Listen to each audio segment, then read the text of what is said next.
All right, this is the first video. We're doing a drawing of how light rays behave when they hit a convex mirror, and how we can use that to actually figure out where an image is going to be formed in a convex mirror. So here's our convex mirror.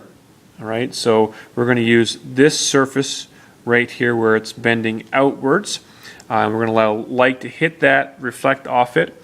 Specifically, we're going to use these three lines. We're going to send light using, our trusty ray box here. We're going to send light parallel to this line here, which is the principal axis. We're going to send light through the center of curvature, and we're going to send light through the focal point. So you can see here, if I send light along the top of this object through along that light ray, it's going to pass through the center of curvature.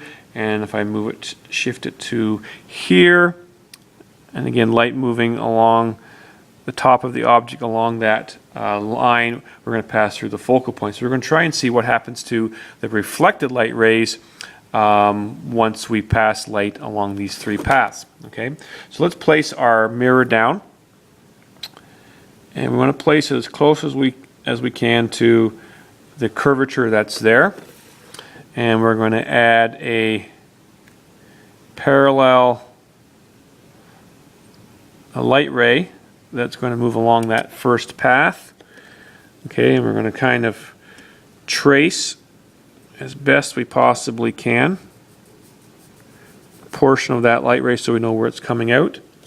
We're going to do the same thing for this incident light ray that's supposed to pass through the focal point. And you can see here we don't see any reflected rays. Well, that's because light is actually moving back along the same path. And then finally we want to send light through the focal point here and trace the reflected ray there as well. Okay, and so what we will do in the next video is actually draw those reflected light rays and extend them back behind the mirror.